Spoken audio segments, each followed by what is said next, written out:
हे पार्थ, मेरे में आविष्ट चित्त वाले उन भक्तों का मैं मृत्यु रूप संसार समुद्र से शीघ्र ही उद्धार करने वाला होता हूं। भगवान में अपने चित्त को आविष्ट कर ले।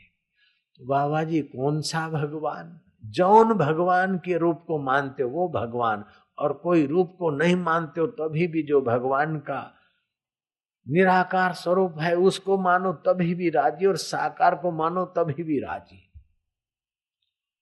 भगवान, भ माना जिसकी सत्ता से भरण पोषण किया जा सकता है शरीर का, मां जिसकी सत्ता से बालक का भरण पोषण करती है। ग माना जो गमनागमन की सत्ता स्फूर्ति देता है।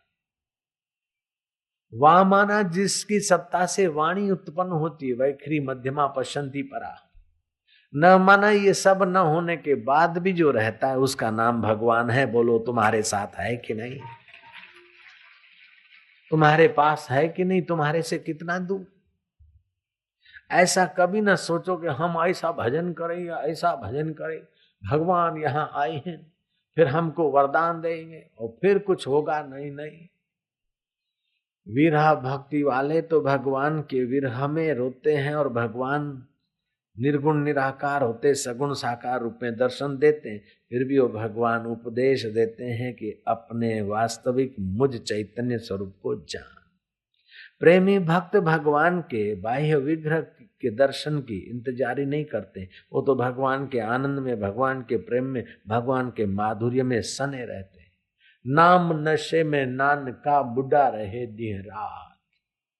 तो प्रेमी भक्त तो भगवान की प्रेमा भक्ति में, भगवान के आनंद में, भगवान के माधुर्य में मस्त रहते हैं। और विरही भगवान भक्त भगवान के लिए विरह की भावना इतनी तीव्र करते हैं कि वो भगवान कभी कभार साकार होकर प्रकट हो जाते। लेकिन साकार भगवान प्रकट तो क्या, भगवान साकार श्री रामचंद्र जी हनुमान जी के साथ थे। फिर भी रामचंद्र जी ने हनुमान को जो बढ़िया बात कही है वो सबके काम की। राम जी जो कहेंगे वो सबके काम का ही तो कहेंगे भाई। सेतुबद्ध रामेश्वर की स्थापना करने के लिए शिवलिंग काशी से मंगवाने की व्यवस्था हुई और हनुमान जी लेने गए। कथा कहती कि हनुमान जी को आने में विलंब हुआ। मुहूर्त चला जा रहा है तो मां जानकी को कहा गया और उन्होंने बालू का शिवलिंग उपस्थित करके स्थापना कर दी। हनुमान जी आए। हनुमान जी ने देखा कि मैं इतना श्रम उठाकर ले आया और मेरी सेवा स्वीकार ही नहीं हुई। हनुमान जी के चित्त पर थोड़ा सा शोभ सा।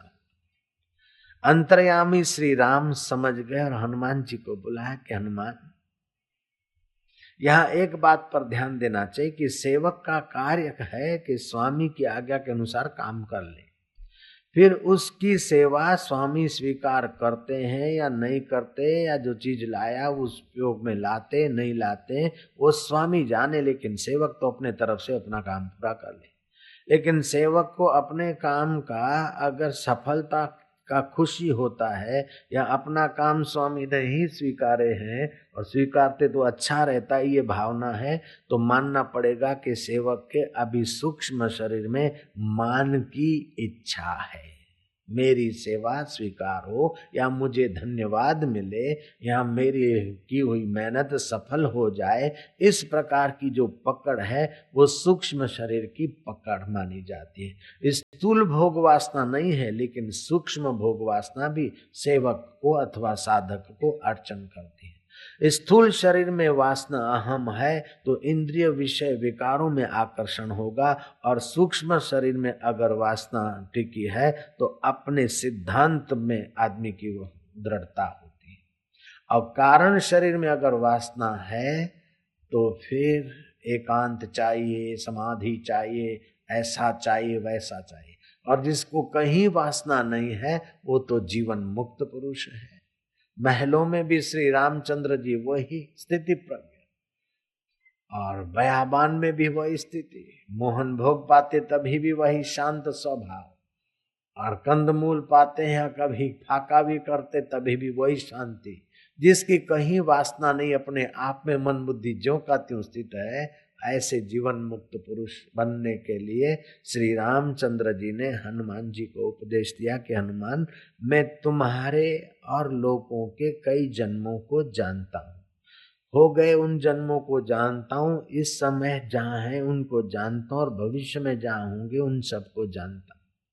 हनुमान, ये माया मात्र विलास है, स्थूल शरीर, सूक्ष्म शरीर, कारण शरीर, ये माया का खेल है, और सारे कार्य उस कारण स्वरूप परब्रह्म परमात्मा राम की सत्ता से ही होता है, जो रोम रोम में रम रहा है।